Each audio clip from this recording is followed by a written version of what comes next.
Mesdames, Mesdemoiselles, Messieurs, bonjour, bienvenue dans les studios de 613 TV, en direct de Ramoth, en Israël. Et nous sommes donc ici dans les studios et nous allons parler avec nos chers chroniqueurs rabbinim. Bonjour Tion. Bonjour. Bonjour Nissim. Bonjour. Bonjour Shimon. Bonjour. Et nous allons un petit peu innover dans la formule de Torah News, puisque nous allons parler d'un certain nombre de sujets et les débattre donc autour de ces sujets. Et le premier débat que nous allons faire, c'est au sujet de l'Alia, que doivent ou que ne doivent pas faire vous, chers téléspectateurs, et tous les Juifs de France, mais plus globalement d'Europe. On a vu les derniers événements en France, bien évidemment, aussi au Danemark, à Copenhague ces derniers jours. Et la question se pose réellement, faut-il faire ou ne faut-il pas faire l'Alia? Tout le monde y pense. Pas une personne ne se pose aujourd'hui la question, est-ce qu'il faut ou pas monter en Israël? Et nous allons ouvrir le débat, d'autant plus que les hommes politiques israéliens notamment se sont positionnés sur la question. Ils ont tous affirmé qu'il fallait que les Juifs de France et plus globalement d'Europe viennent désormais s'établir en Israël. Mais certains rabbinim ont nuancé ces paroles et ne sont pas totalement d'accord. Alors nous allons essayer d'y réfléchir. Alors peut-être Tion, on va démarrer avec toi. Que penses-tu de ce sujet? Alors, ce que je pense, c'est qu'il y a beaucoup à dire sur un sujet qui n'est pas facile du tout. Il y a une notion de est-ce que Israël est un refuge? Parce qu'on a peur, parce qu'il y a danger en dehors d'Israël, ou alors il y a un besoin de venir en Israël parce que c'est la Terre Sainte. Selon que l'on va aller selon la première direction ou la deuxième direction, on va dire que le statut va changer complètement. Si on dit c'est un refuge, je ne mentirai pas, vous serez d'accord avec moi je pense, qu'il y a aussi beaucoup de dangers ici en Israël. Il y a la guerre, il y a le terrorisme, n'importe où ça peut sauter. Donc si quelqu'un vient vraiment pour un refuge, je ne sais pas vraiment à quel point le refuge est de valeur. Donc en fait, ce que tu dis aujourd'hui, c'est avant de parler du problème de danger qui existe aujourd'hui en Europe et qui est bien réel, et ça tout le monde le sait. Absolument. Il faut se positionner pour savoir si, de manière générale, est-ce qu'un juif doit vivre en Israël ou doit vivre en dehors des Eretz Israël. Donc si on dit que en tout cas c'est pour le refuge, il y a matière à débat, parce que le refuge n'est pas vraiment un super refuge. Quand il y a les missiles qui tombent ici, lorsqu'il y a les roquettes, lorsqu'il y a la guerre avec le Hezbollah, le Hamas, etc., je ne sais pas à quel point vraiment on est vraiment en sécurité. Oui. Il y a aussi deux façons de voir les choses, deux autres façons de voir les choses, une manière générale et une manière pratique. Voilà. Privée, Absolument. Parce que de manière générale, ce que disent les hommes politiques en disant tous les juifs du monde doivent venir en Israël, de manière générale, c'est très facile à dire. On peut dire venez tous, il n'y a pas de problème, il y a de la place pour tout le monde, le désert est grand, il y a de la place partout à Jérusalem ou ailleurs. Maintenant, au niveau particulier, au niveau privé, au niveau personnel, c'est une famille, c'est un travail, c'est une langue, l'hébreu. Ici, tout le monde parle hébreu, ou alors l'anglais, mais le français. De plus en plus, parce qu'il y a de plus en plus de français, mais bon, si on ne sait parler que le français, c'est pas facile de s'intégrer. Donc il y a différents points de choses qu'il faut. Il y aura beaucoup d'obstacles qui vont se positionner. Il y a deux choses que je suis pas. Enfin, je suis pas tellement d'accord. D'abord, je vais vous dire pourquoi. Parce qu'il faut être aussi réaliste, d'accord?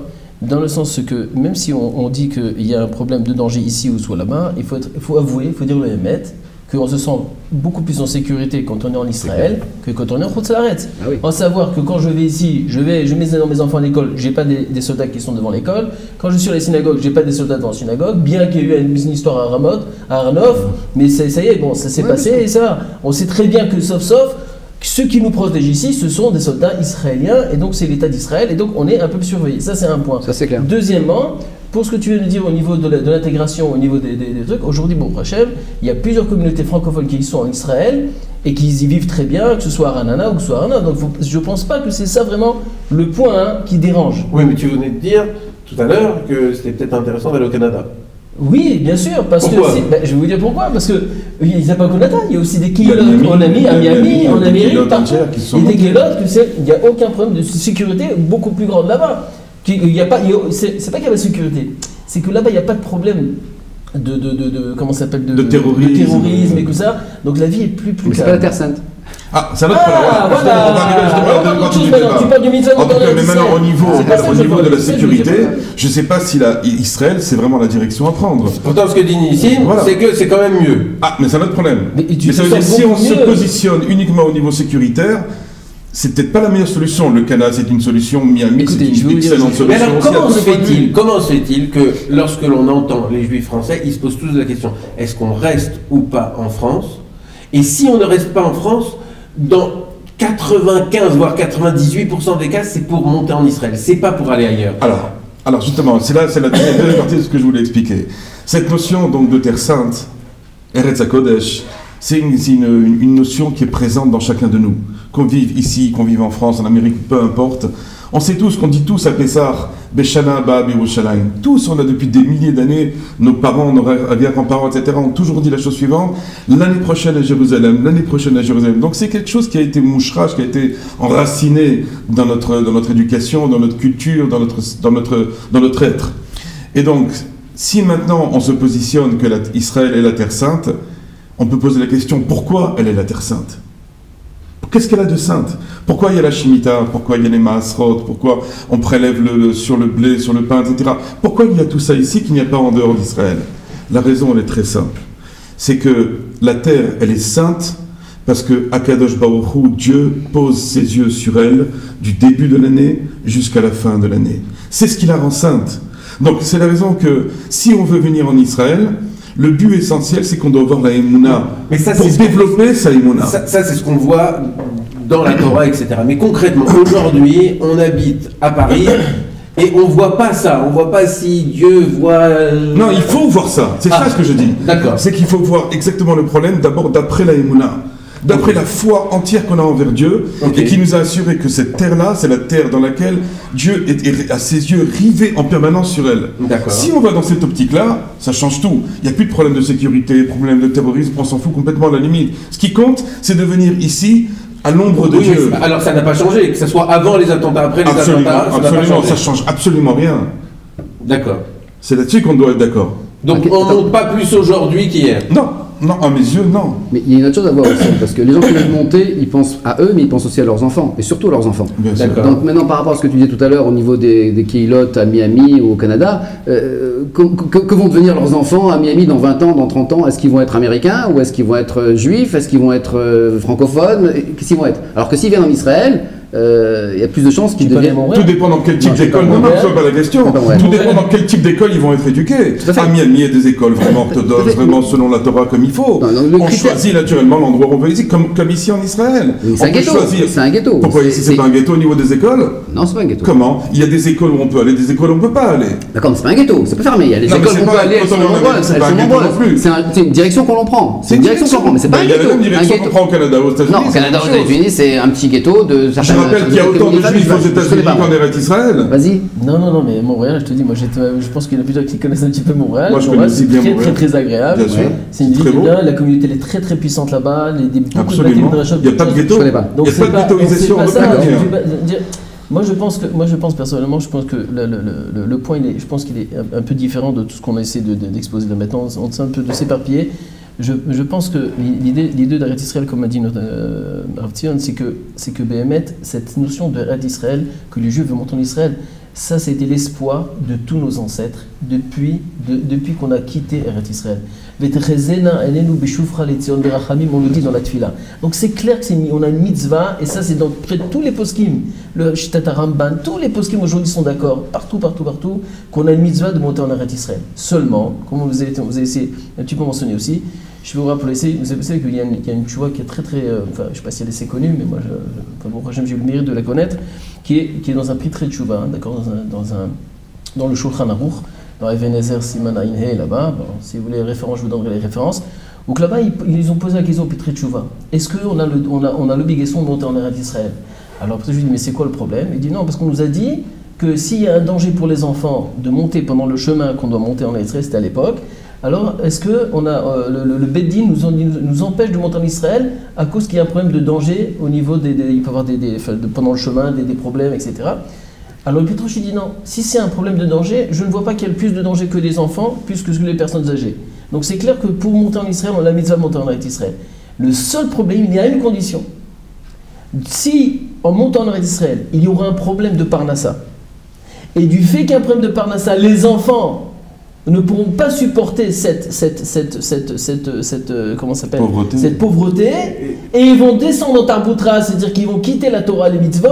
Vaut mieux que tu restes en Chutz La'aretz. Donc là, tu viens d'évoquer un sujet particulièrement important, c'est le problème de la parnassa, c'est-à-dire de trouver une subsistance suffisante pour assumer les obligations de la famille. Bien sûr, ça veut dire que si maintenant une famille a décidé de monter en Eretz Israël, il n'y a pas de problème. Seulement, est-ce que ça va être une aliyah rouhanite et pas seulement gashmit, c'est-à-dire à savoir, c'est-à-dire spirituelle aussi, non seulement matérielle. Si c'est pour se retrouver encore à Elat, comme à Juan-les-Pins, alors c'est bien pour les vacances et tout ça, mais c'est pas de ce Eretz Israël qu'on parle. C'est d'ailleurs ce que dit Rabbi Nachman de Breslev. Il dit, lorsque quelqu'un veut monter en Israël et qu'il n'y a pas un but avoué dans la spiritualité, ma mo'il lo, à quoi ça lui sert?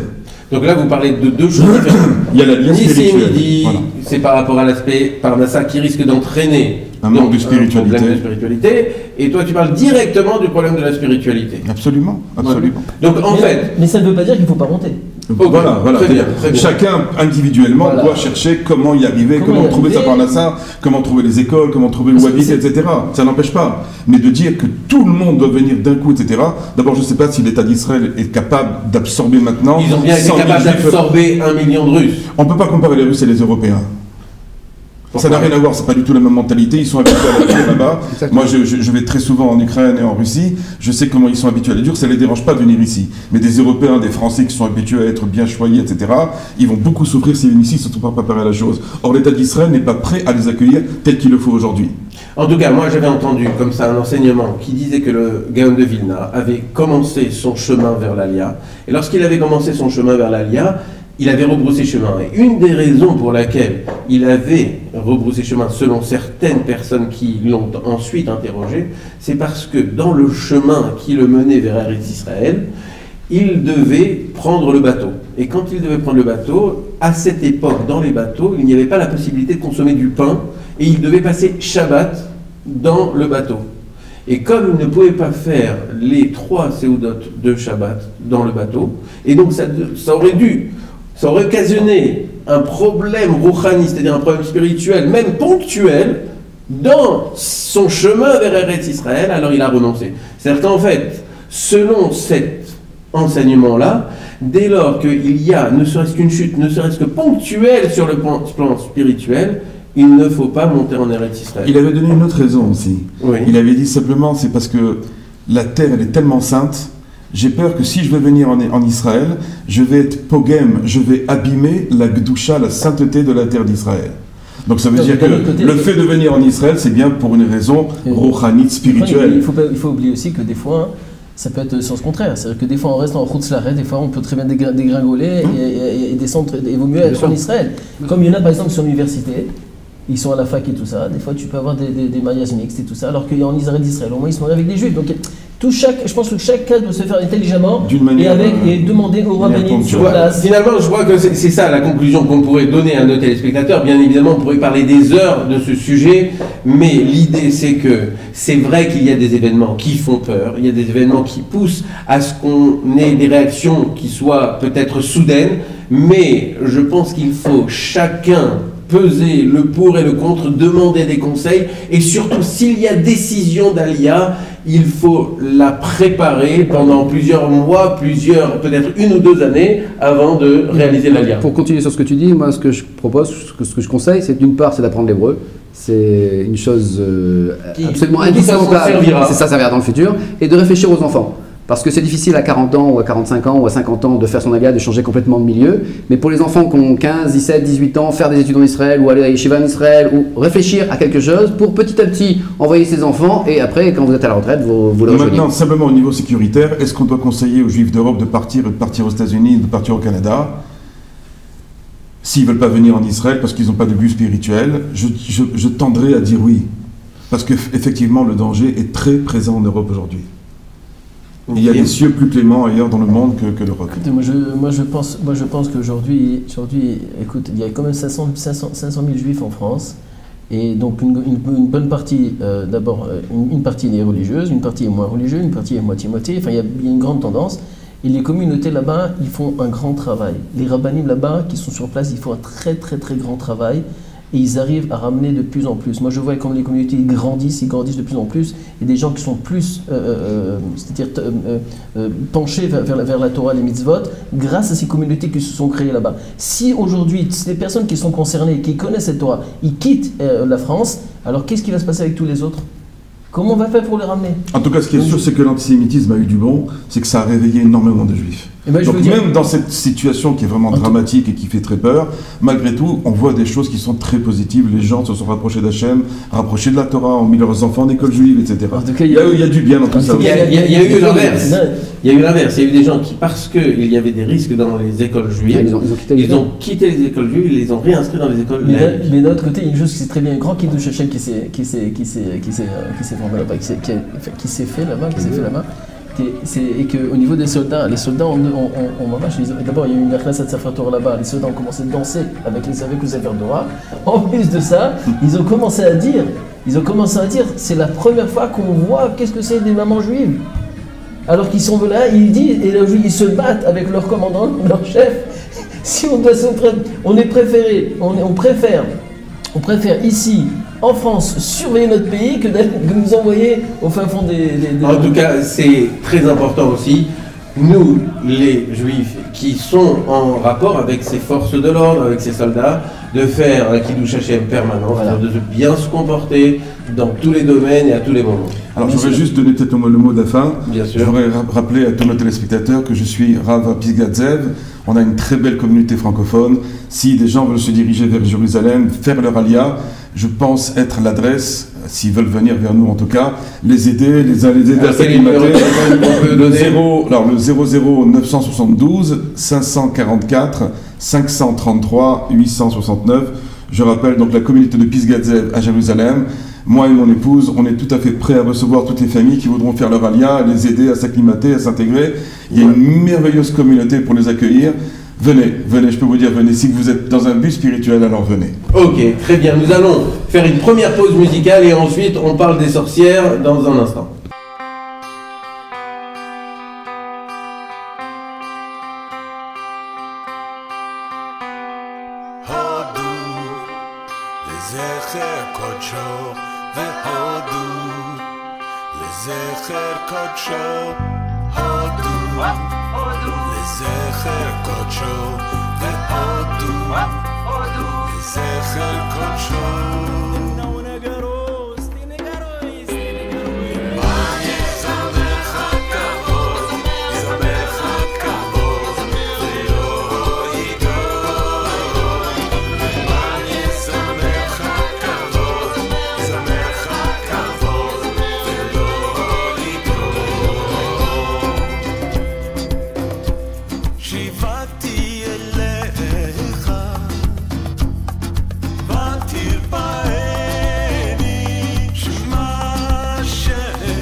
sommes de retour dans les studios de 613 TV. On vient de parler de l'alia des Français et plus globalement des Européens, mais nous allons changer complètement de sujet. On se transporte dans la sorcellerie, et vous savez que nous parlons de la sorcellerie parce que la paracha de Mishpatim, il y a dans cette paracha une loi qui dit que les sorcières, nous ne devons pas les faire vivre. Et puis, le 22 février 1680, en place de Grève, c'est-à-dire sur le lieu où se trouve actuellement l'hôtel de ville à Paris, il y a eu une sorcière qui a été brûlée vive. Il y a quelques centaines d'années avant, c'était le Talmud qui avait été brûlé donc sur cette même place. Alors nous, par rapport à la sorcellerie, comment on se situe? Il y a ce commandement de la Torah, il y a cet événement qui s'est passé à Paris. C'est suffisant pour qu'on puisse en parler dans ce studio. Alors, Shimon, est-ce que tu pourrais nous dire quelques mots sur ce que tu penses de ce sujet? Oui, mais il y a déjà la sorcellerie, on voit dans le fromage. On voit quand Moshe Rabbeinu voit Pharaon, il lance son bâton qui se transforme en serpent, et Pharaon rigole parce que tous les enfants d'Égypte savent faire exactement la même chose. Donc la sorcellerie, elle existe, elle est là, c'est un fait. C'est pas une affabulation, c'est pas des choses qui n'existent pas, ça existe. Ça existe? Il faut croire que oui, puisque la Torah en parle avec tellement de virulence et de véhémence là-dedans, et qu'on est confronté à un problème. Donc, alors pourquoi, justement, elle en parle avec tant de virulence? Alors voilà, justement, voilà. Donc il faut poser la question, quel est le problème? Le problème, il est comme ça, c'est que Dieu a créé, au moment de la création du monde, il y avait d'abord cette notion de Kedusha, de sainteté. La notion de Kedusha indique le un, l'unité. Maintenant, quand, après Dieu a créé le monde, il a créé la notion du deux, de la dualité. Cette dualité, par quoi elle s'exprime? Par la notion de pureté et d'impureté, de Touma et Tahara. Donc tout ce qu'il y est dans le domaine de la pureté, Dieu nous engage et nous pousse à la limite pour y aller. Et par contre, tout ce qui est le domaine de la Touma, de l'impureté, Akadosh Baruch Hu dans la Torah nous le répète dans tous les sens possibles et imaginables, de ne jamais s'engager en la matière. Mais il y a d'autres sources de Touma que... Alors en l'occurrence, la grande source de Touma, d'impureté, de négation de l'existence d'Akadosh Baruch Hu, c'est la magie noire, le spiritisme, les incantations du divinatoire, etc. Parce qu'automatiquement, on met en exergue cette notion de force qu'a l'impureté, en dualité avec celle de la pureté qui est censée venir d'Akadosh Baruch Hu. Mais c'est pour les gens qui ne connaissent pas la notion de Kedusha, d'unité, d'unicité de Dieu, qui est au-delà, justement, de cette notion de pureté et d'impureté. Oui, mais en vérité, c'est comme si on mettait en affront à Kadosh Baruch Hu. Ça veut dire que quand tu viens, tout le issour, tout l'interdit de faire en sorte de donner la vie à cette notion de sorcière, etc., c'est comme si que maintenant, il y a comme un chitouf, c'est-à-dire qu'il n'y a pas seulement Kadosh Baruch Hu, il y a aussi autre chose. Voilà. Et là, ça pose un problème. Donc, et on se tourne vers cette autre chose, on donne vers de l'importance à quelque chose qui ne doit pas en avoir. Alors, même si elle a une force. Même si elle a une force. Parce que la Torah reconnaît la force de la magie noire. Maintenant, il y a une grande chose qu'il faut aussi déterminer. Est-ce qu'aujourd'hui, cette magie noire existe encore? Alors, avant de dire si elle existe, on peut dire une chose, c'est que Akadosh Baruch Hu, il a créé des règles dans le monde, des règles de la nature, etc., qu'il a fixées.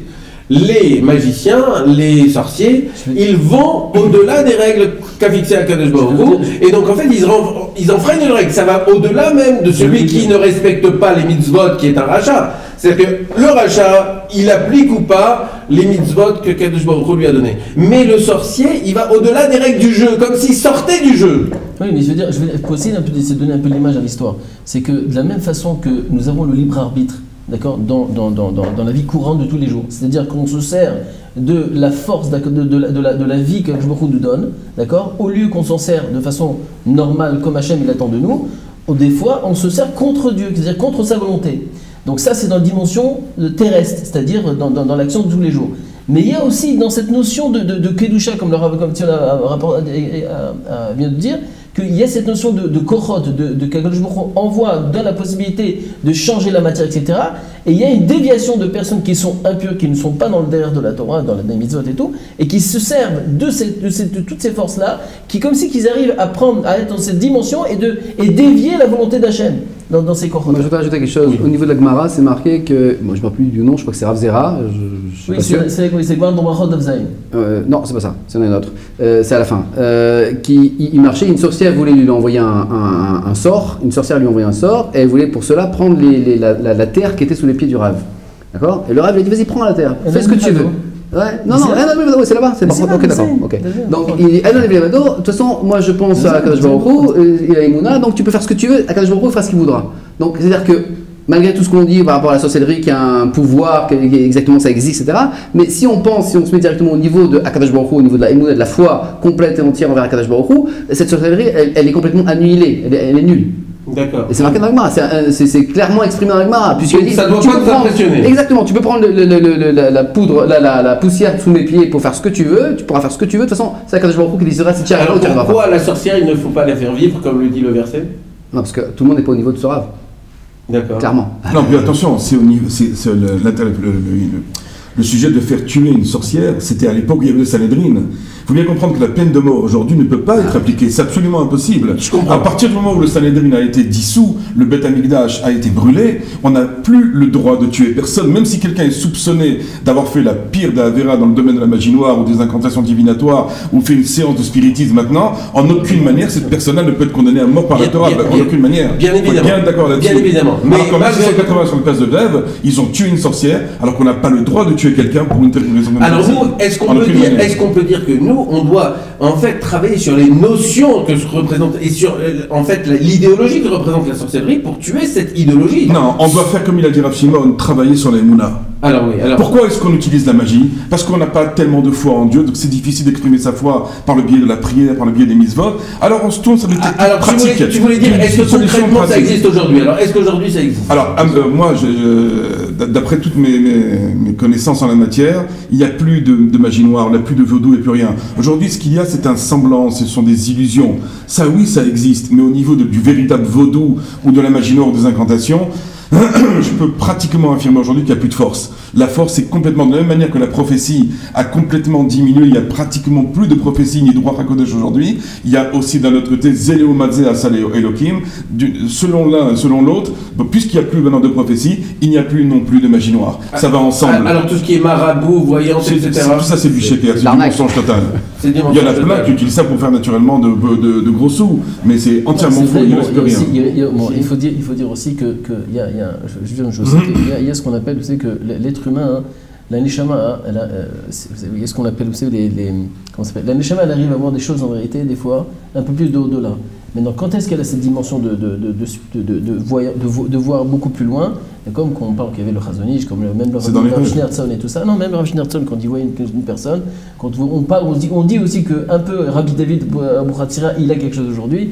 En tout cas, il y a cette notion qui existe aussi chez les Gdolé Israël, chez les Gdolim, qui sont dans un niveau de Torah assez exceptionnel, et que quand plus une personne elle arrive à protéger, à surveiller les cinq sens, dans le sens les yeux se protéger de voir des choses qui sont interdites, de manger cachère, etc., plus il se purifie, plus il a une possibilité de voir des choses beaucoup plus profondes et beaucoup plus loin que d'autres. C'est exactement ce que dit le Zohar justement dans la parasha de Mishpatim, où l'amta shapirta deled be'ainin. Le monde il est plus beau lorsqu'il n'a pas Dieu. Ça veut dire lorsqu'on ne regarde pas, on baisse ses yeux au monde, automatiquement l'homme grandit, le monde devient plus beau et automatiquement on a des perceptions pour savoir les choses si elles sont dans le chemin de Dieu ou pas dans le chemin de Dieu. Les perceptions dans la pureté, il y a des perceptions. Voilà, des perceptions il y en a. Ça oui, mais les Gdolim ils arrivent.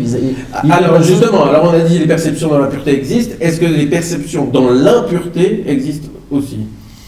On dit qu'il y a une égalité de deux côtés. Donc si d'un côté ça existe, ça devrait c'est très faible. Oui. Même cette perception au niveau des tzadikim qui est aujourd'hui en Israël, elle est très faible par rapport à ce qu'elle était auparavant. Ça veut dire que pour un juif aujourd'hui d'aller consulter une voyante, ça veut dire que c'est se faire avoir ou est-ce que c'est à mes yeux, c'est complètement se faire avoir. Est-ce que c'est aussi c'est vrai qu'il y a l'interdiction. L'interdiction, elle reste toujours la même. Maintenant, est-ce que l'utilité de l'interdiction, elle sert à quelque chose ou pas?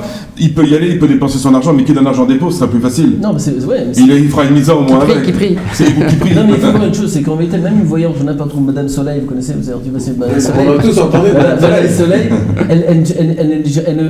Un des grands problèmes, une grande différence qu'il y a entre ça, c'est que la Madame Soleil, jamais elle te donnera deux possibilités. Il n'y a pas de possibilité de choix. Là-bas, tu diras une chose claire. Il va se passer comme ça. Tu vas voir, il va se passer comme ça. Maintenant, toi, qu'est-ce que tu. Non, par exemple. Tu vas voir Madame Soleil, la première fois que tu viens la voir, tu viens d'abord, tu dois mettre $100 devant la table. Après que tu as mis les $100, tu dis, tu sais, aujourd'hui il va se passer une chose très dramatique dans ta vie. Déjà, d'avoir mis $100, tu sais que c'est très dramatique. Après, alors tu dis, elle avait raison. Après, tu dis, quand tu vas arriver chez toi, tu vas voir, tu vas voir une chose très dramatique. Bon, moi, je rentre chez moi à la maison, je ouvre la boîte à lettres, je vois déjà tout ce que je dois payer, je vois la raison. C'est très dramatique. Je rentre chez moi, ma femme me reçoit avec un sourire de Tisha B'Av, alors là, c'est encore plus dramatique. Et j'ai aussi l'impression que Madame Soleil avait raison. Mais en vérité, inconsciemment, je vais faire en sorte que tous les petits problèmes qui peuvent arriver, même une assiette qui va se casser, Madame Soleil avait raison, t'as vu, l'assiette elle s'est cassée. Alors que dans la Torah, c'est complètement différent. Il y a toujours un libre arbitre. Ou droite ou à gauche. Mais tu attention, si on fait comme ça, c'est comme ça que ça va se passer. Si on fait comme ça, c'est comme ça que ça va se passer. Donc c'est une grande différence. Donc Madame Soleil, c'est vraiment... El Mazal Israël. Voilà, donc on élimine Madame Soleil, on réintroduit de la musique pour faire une pause supplémentaire et on va parler justement de musique après cette pause, puisqu'on va voir si on peut mettre ensemble des paroles de Torah avec des musiques modernes comme le rap par exemple.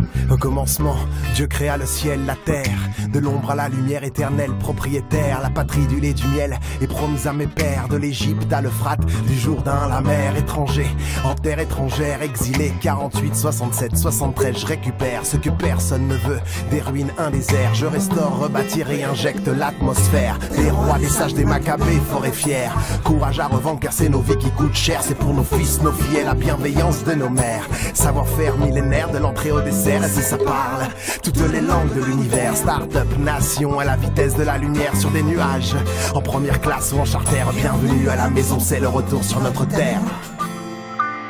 Un nouveau souffle,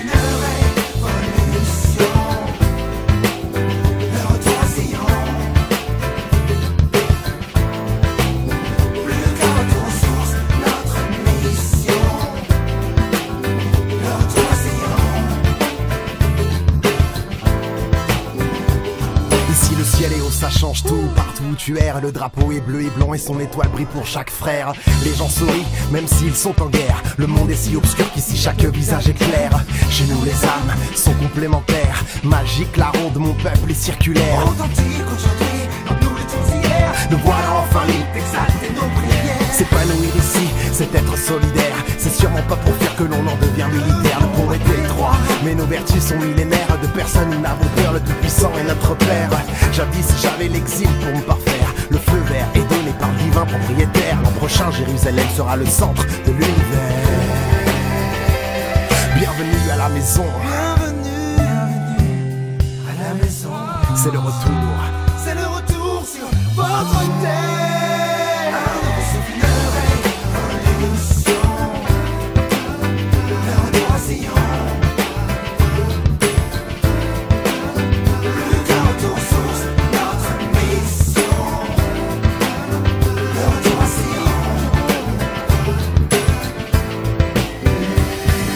Change et le rythme s'accélère. Oui, on rentre Mashiach pour un exil éphémère. À l'humeur de réverbère, attaché solidement à la lanière des phylactères. J'ai l'âme d'un monde à part entière, sans se poser de questions sur ce pourquoi j'ai tant souffert. Cette fois c'est clair, tout le meilleur reste à faire, agrandir notre maison pour tous les peuples de la terre.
Nous sommes de retour dans les studios de 613 TV pour parler de musique, puisque nous sommes avec nos chroniqueurs, et nos chroniqueurs écoutent aussi de la musique. Et dans la musique que l'on entend dans les postes de radio, nous avons des paroles de Torah, parfois des psukim directement de la Torah, et des musiques qui sont en fait des musiques que l'on a appris à nos amis les non-juifs. Et on lit la musique goy avec les paroles de Torah. Est-ce que ça, c'est compatible? C'est le sujet dont nous allons parler maintenant. Alors, Thierry. Alors, ce qu'on peut dire, c'est d'abord, je suis musicien, donc je suis très sensible à cette question-là. Je connais très bien le problème. Ce qu'il faut d'abord arriver à déterminer, c'est que la musique provoque quelque chose chez l'être humain. Il y a une sensibilité, il y a un sentiment, il y a une forme d'élévation ou de rabaissement selon le style de musique qu'on va écouter, selon la personne qui chante dans le cadre du disque, etc. Et comment moi je vais réagir par rapport à cette musique. Il faut savoir que l'industrie de la musique aujourd'hui est basée essentiellement sur l'impureté. Les discothèques, tout le monde goy qui gravite autour de tout ça, il y a une immense impureté qui gravite dans le domaine de la musique. Oui, mais nous, à la base, par exemple, on a vu que dans l'histoire biblique, on a vu avec Sérar, qui était la petite fille de Yaakov, qu'elle a eu une bracha de longévité de plusieurs centaines d'années parce qu'elle a révélé en fait que Yosef vivait encore à son grand-père à travers la musique. Donc ça veut dire que ça dépend quelle musique. Ça veut dire si Yaakov avait entendu une musique qui n'était pas adaptée au roi HaKodesh, à l'Esprit Saint, cette musique, elle aurait eu un effet dévastateur sur lui. Bien sûr. Donc ça veut dire que tout dépend de la musique que j'entends. Alors justement, si c'est une musique, par exemple, qui me crée des frissons et qui me donne envie de faire des avérotes, comme dans le domaine des boîtes de nuit, par exemple, quand on va en discothèque, la musique qu'il y a là-bas, c'est une musique qui donne envie de réaliser certaines avérotes. Oui. Je ne vais pas détailler tout ici maintenant. Justement, dont nous allons parler. Il faut être clair avec la chose. Alors justement, le sujet dont nous allons parler, c'est de la musique, c'est-à-dire les mêmes rythmes que l'on utilise dans les discothèques. Est-ce qu'on peut les prendre, ces rythmes-là, et les ajouter avec des paroles de Torah et en faire des chansons? Alors je dirais que, encore une fois, la réponse n'est pas obligatoire pour un ensemble, elle est valable au cas par cas. Selon le niveau spirituel de la personne, si par exemple quelqu'un a besoin d'entendre du rap, par exemple, avec des paroles de Torah, et qu'au niveau spirituel où il se trouve maintenant, pour lui, ça va lui créer une élévation dans le domaine spirituel, alors je dis oui. Mais si par exemple, vous prenez par exemple un baroui, je prenais mon fils, voilà, des enfants qui ont grandi tout le temps dans le domaine de la Kedusha, de la sainteté, etc., vous leur mettez ce genre de musique, ils vont pas comprendre qu'est-ce que vous leur voulez. Parce qu'il n'est pas sensible à la musique. Non, mais parce qu'il est sensible à un autre type de parce musique. que ce type de musique-là, de rap, etc., ça leur parle pas, ça va pas les faire élever dans le domaine de la Est-ce qu'au contraire, ça va pas l'attirer? C'est-à-dire que la musique, elle est entraînante, et d'un autre côté, les paroles de Torah sont compatibles avec lui, c'est pas des paroles qui peuvent le choquer, donc rythme goy avec musique de Torah, et on dit c'est compatible à un baroui yeshiva. Il ne dérange pas au niveau personnel, comment il va réagir à la chose, il n'aura pas des idées de réaliser des avérotes ou des fautes, des choses qui sont contre Dieu. Je dirais pourquoi pas, mais tout dépend de la situation.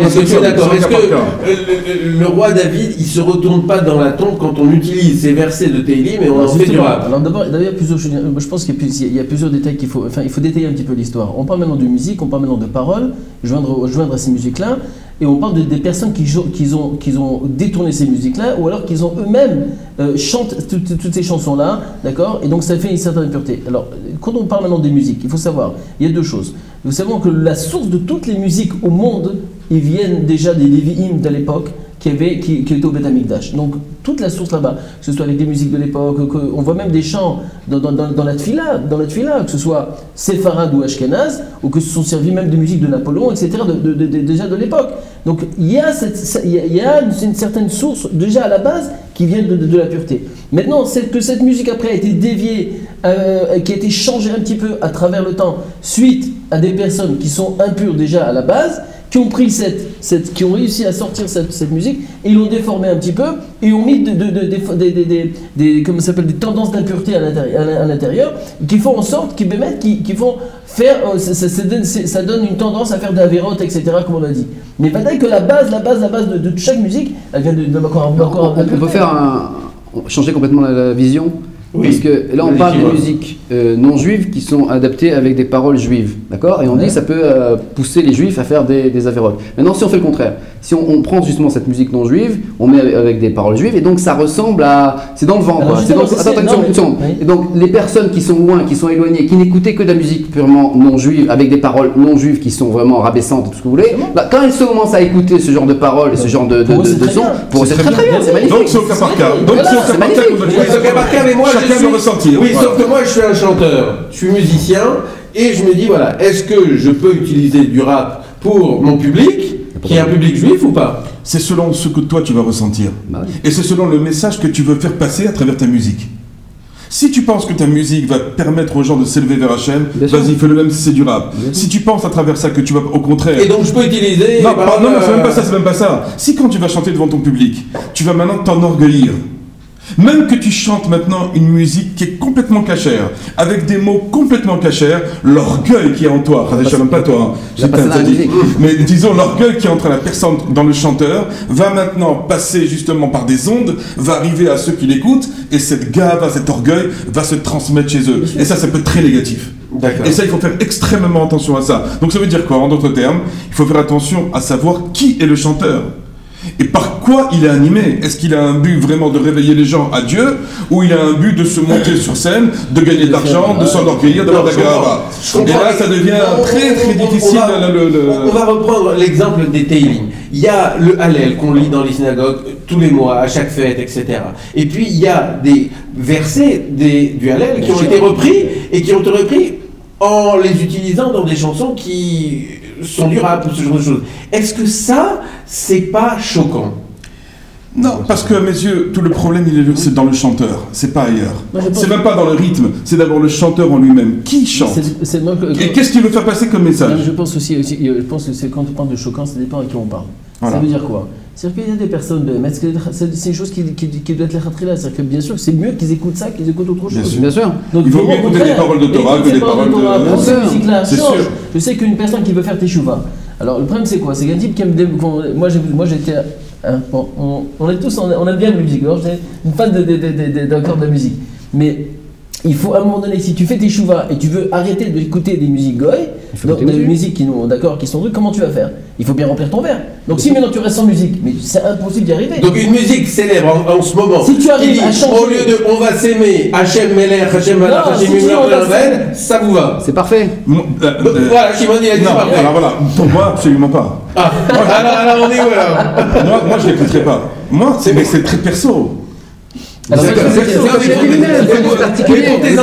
tes enfants, voilà. C'est parfait. Il y avait jusqu'à présent, il y avait une chanson qui s'appelait On va s'aimer. Je vais vous dire plus que ça. Et maintenant, c'est Hachem Meler, Hachem Malach. On ne savait pas avant que ça s'appelait On va s'aimer, on sait simplement que ça s'appelle Hachem Meler. Je l'ai découvert maintenant, je sais pas. Parce que moi je l'aimais bien avant.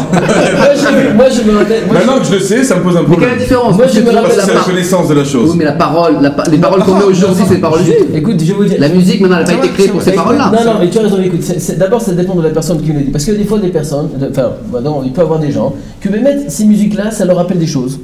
Et donc quand ils vont réécouter, même s'ils chantent, ça rappelle quelque chose, ça les dérange. C'est la même chanson. Ça les dérange. Non, moi, je peux te dire. le rythme, non, ça les dérange. C'est personnel. Ça dérange, ça leur rappelle beaucoup de souvenirs. D'accord. Maintenant, il y a des rabbinim qui, j'en connais, qui n'ont jamais écouté une musique non juive. Jamais. Ils ne savaient pas de quoi on parle. Et je me rappelle une fois, il y avait quelqu'un qui est venu, il a commencé à chanter un air pendant la Seuda Shlichit. Maintenant, c'était un air de Goldorak. Vous comprenez? Vous dites pas de Goldorak.